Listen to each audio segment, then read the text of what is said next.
नमस्ते, मैं शालू अग्रवाल आज आपको कक्षा 11 के पाठ विदाई संभाषण का सारांश बताऊंगी। यह आरोह के अंदर संकलित है तथा इसके लेखक बाल मुकुंद गुप्त जी हैं। इस पाठ में बाल मुकुंद गुप्त जी ने भारत में जब अंग्रेजों का राज था तब जो वायसराय कर्जन थे वो 1899 से 1904 तक भारत में वायसराय बनकर रहे और फिर दोबारा से 1904 से 1905 तक वायसराय बनकर रहे। उनके शासन में जो भारतीयों की स्थिति थी उसके बारे में इस पाठ में बताया है।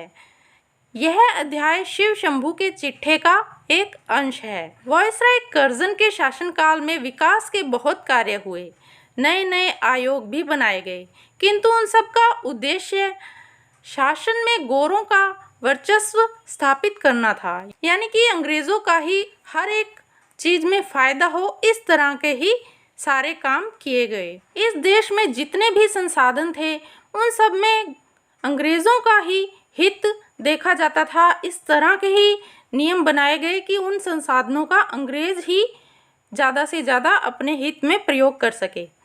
कर्जन ने हर स्तर पर अंग्रेजों का वर्चस्व स्थापित करने की चेष्टा की। वे सरकारी निरंकुशता के पक्षधर थे, यानी कि वो जितना हो सके लोगों पर जुल्म करते थे सरकार का सहारा लेते हुए, क्योंकि वो एक ऊंचे पद पर थे तो वो लोगों के ऊपर जितना हो सके उतना जुल्म करते जा रहे थे और इसीलिए उन्होंने प्रेस की स्वतंत्रता पर भी रोक लगा दी। अंततः काउंसिल में मनपसंद अंग्रेज सदस्य नियुक्त कराने के मुद्दे पर उन्होंने देश विदेश दोनों जगह पर नीचा देखा। क्षुब्ध होकर उन्होंने इस्तीफा दे दिया और वापस इंग्लैंड चले गए। तो ये था उनका भारत में से जाने का कारण कि उन्होंने अपनी मनपसंद के किसी अंग्रेज सदस्य को काउंसिल में नियुक्त करवाना चाहा, लेकिन उनकी मांग जो है वो मानी नहीं गई और फिर उन्होंने इसे अपना अपमान समझा और इस्तीफा दे दिया। यहाँ से जाते वक्त वो बिल्कुल बेबस हो गए थे, बहुत ही दुखी थे क्योंकि उनकी मांग नहीं मानी गई थी और उनको अपना सारा राजपाट छोड़कर यहाँ से जाना पड़ा। तो लेखक ने भारतीयों की बेबसी, दुख व लाचारी को व्यंग्यात्मक ढंग से लॉर्ड कर्जन की लाचारी से जोड़ने की कोशिश की है। साथ ही यह बताने की कोशिश की है कि शासन के आतताई रूप से हर किसी को कष्ट होता है, चाहे वह सामान्य जनता हो या फिर लॉर्ड कर्जन जैसा वायसराय। यह निबंध उस समय लिखा गया जब प्रेस पर पाबंदी का दौर चल रहा था। ऐसी स्थिति में विनोद प्रियता, चुलबुलापन, संजीदगी, नवीन भाषा का प्रयोग व रवानगी के साथ यह एक साहसिक गद्य का नमूना है।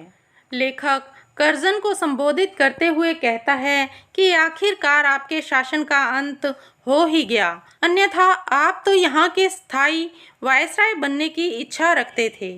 इतनी जल्दी देश को छोड़ने की बात आपको व देशवासियों को पता नहीं थी।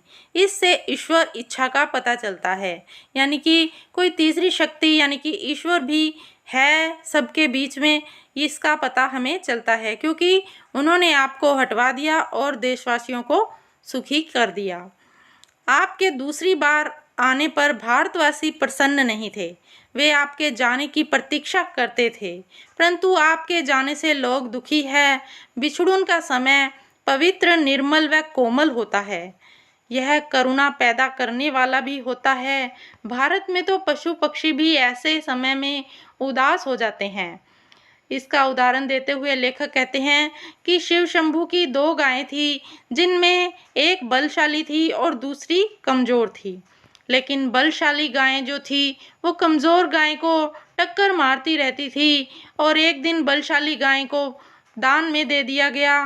तो उसके जाने के बाद कमज़ोर गाय जो है वो दुखी हो गई, वो प्रसन्न नहीं रह सकी। उसके जाने के बाद उसने चारा भी नहीं खाया। तो इस कहानी को बताते हुए लेखक कह रहे हैं कि यहाँ पर तो जो हमारे जो भारत के पशु हैं वो भी जो है बिछुड़न के समय उदास हो जाते हैं, चाहे किसी एक पशु ने दूसरे पर अत्याचार किया हो। यहाँ पशु ऐसे हैं तो मानव की दशा का अंदाज़ा लगाना मुश्किल होता है, यानी कि भारत में तो पशु भी एक दूसरे से इतना प्रेम करते हैं, तो वो मानव जाति है जो भारत की, वो कैसे आपके जाने से खुश हो सकती है। अर्थात आपके जाने का भारत की जनता को भी दुख हो रहा है। लेखक वायसराय कर्जन को संबोधित करते हुए कहता है कि आपसे पहले भी कई शासक आए थे और कई चले गए, लेकिन ये तो परंपरा होती है कि कोई भी जो आता है वो जाता ही है। लेकिन जब आपका शासनकाल आया, वो सारा शासनकाल दुखों से भर गया। प्रजा इसमें बहुत ही दुखी हो गई। आपने तो सोचा था कि सब प्रजा को सुखी करेंगे, लेकिन उसका अंत जो है वो दुख में हुआ। सारी प्रजा दुखी हो गई और अंत भी इसका दुखी ही हुआ। आपने तो सोचा था कि सारा राजकाज जो आप करेंगे उससे प्रजा भी सुखी होगी और आप भी सुखी होंगे, लेकिन आपने इतने अत्याचार किए कि प्रजा भी दुखी हो गई और आप भी दुखी हो गए। और इसके बाद अब आपको जाना पड़ रहा है। दूसरी बार आने पर भी आपने ऐसे कार्य करने की सोची थी कि जिससे आने वाले शासकों को परेशानी ना हो, लेकिन सब कुछ उलट हो गया। इससे आप भी बेचैन रहे और आपने देश में भी अशांति फैला दी। आने वाले शासक भी परेशान रहेंगे, क्योंकि जो शासन व्यवस्था आपने की है उसको व्यवस्थित करने में, उसको ठीक करने में आने वाले शासकों को बहुत ज़्यादा परेशान रहना पड़ेगा। तो इससे क्या फ़ायदा हुआ? आपने भी कष्ट सहे, जनता ने भी कष्ट सहे और आने वाले शासक भी कष्ट में ही रहेंगे। आगे लेखक लॉर्ड कर्जन को संबोधित करते हुए कहता है कि पहले आपका स्थान बहुत ऊंचा था, भारत में आपकी जो है बहुत मान सम्मान था। ईश्वर और एडवर्ड के बाद आपको ही सबसे ऊंचा स्थान मिला था। आपकी सोने की कुर्सी थी, जुलूस में भी आपका हाथी सबसे आगे रहता था। आप धीर और गंभीर थे, लेकिन काउंसिल में आपने जो अनुचित भाषण दिया उससे आपका जो इस्तीफ़ा है वो स्वीकार कर लिया गया और आपकी धमकी नहीं चली कि मैं इस्तीफ़ा दे दूंगा। इस तरह आपके इस्तीफ़े को आपने धमकी के तौर पर बोला था, परंतु उसे सचमुच में स्वीकार कर लिया गया। आपके इशारे पर ही राजा महाराजा और सब अफसर नाचते थे, परंतु इस इशारे से जो है देश में शिक्षा और स्वाधीनता समाप्त हो गई थी। आपने देश में बंगाल का विभाजन किया, जनता मना करती रही, पर आपने अपनी मर्जी चलाई और फिर उसके बाद क्या हुआ? आपकी मर्जी नहीं चली। आपने चाहा कि अपनी मर्जी से किसी एक व्यक्ति को काउंसिल में नियुक्त करा दूं, लेकिन वो न हो सका और आपको इस्तीफ़ा देना पड़ा। तो इस तरह से लॉर्ड कर्जन ने धमकियां दी थी कि अगर मेरे चुने हुए व्यक्ति को काउंसिल में नहीं रखा गया तो मैं इस्तीफ़ा दे दूंगा, लेकिन उनकी धमकी नहीं चली और उनका इस्तीफ़ा स्वीकार कर लिया गया, जिससे कि उनको बहुत ही नीचा देखना पड़ा। आगे लेखक कहता है कि आपने मनमाना शासन किया, जो कि लोगों को हमेशा याद रहेगा। आप ऊंचे चढ़कर गिरे हैं, परंतु गिरकर पड़े रहना सबसे अधिक दुखी करता है। ऐसे समय में व्यक्ति स्वयं से घृणा करने लगता है। आपने कभी भी प्रजा की भलाई के बारे में नहीं सोचा, अपनी आंखें बंद करके हुक्म चलाते गए और किसी की नहीं सुनी। यह शासन करने का तरीका नहीं है। आपने हर काम अपनी जिद से पूरे किए। जो बड़े बड़े निरंकुश शासक थे जैसे कैसर और जार, वो भी घेरने और घोटने से प्रजा की बात सुनते थे, लेकिन आपने तो कभी प्रजा को अपने पास आने ही नहीं दिया। नादिर शाह भी एक तानाशाह शासक था।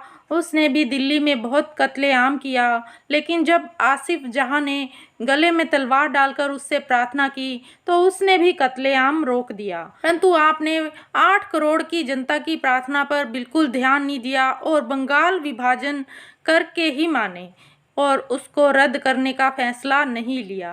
अब आपका जाना निश्चिंत है, परंतु बंगाल विभाजन करके आप अपनी जिद पूरी करना चाहते हैं।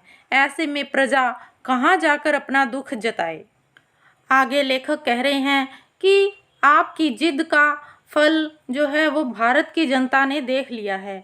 जिद ने जनता को दुखी किया और साथ ही साथ आपको भी दुखी किया, जिसके कारण आपको ये पद छोड़ना पड़ रहा है। भारत की जनता दुख और कष्टों की अपेक्षा परिणाम का अधिक ध्यान रखती है। वह जानती है कि संसार में सब चीज़ों का अंत है। उन्हें भगवान पर विश्वास है। वे दुख सहकर भी पराधीनता का कष्ट झेल रहे हैं। आप ऐसी जनता की श्रद्धा भक्ति नहीं जीत सके।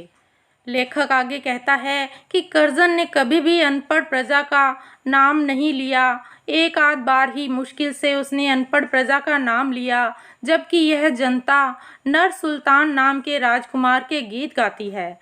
लेखक बताते हैं कि नर सुल्तान नाम का एक राजकुमार था जो कि संकट के समय नरवरगढ़ में कई साल रहा। उसने वहां पर चौकीदारी से लेकर ऊंचे पद तक काम किया। जब वो उस नगर से जाने लगा तो जाते समय उसने उस नगर का अभिवादन किया। वहां की जनता, वहां की भूमि का वो एहसान नहीं चुका सकता, इसके बारे में उसने बोला। अगर उससे सेवा में कोई भूल न हुई हो तो प्रसन्न होकर जाने की ये नगर उसे इजाज़त दे, इस तरह से उसने बोला था। जनता आज भी उसे याद करती है। आप इस देश के पढ़े लिखों को देख नहीं सकते।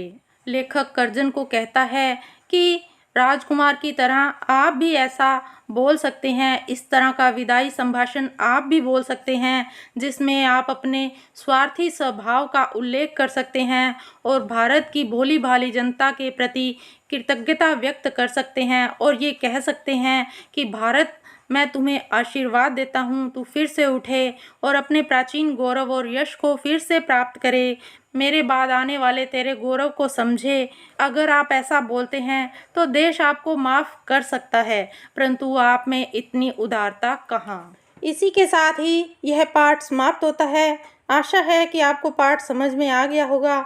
अगर आपको ये वीडियो अच्छी लगी तो इसे लाइक कीजिए, शेयर कीजिए और मेरे चैनल को सब्सक्राइब करना ना भूलिए और पास में लगे बेल आइकन को भी दबा दें ताकि मेरे आने वाली सभी वीडियोस की नोटिफिकेशन आपको मिल जाए। धन्यवाद।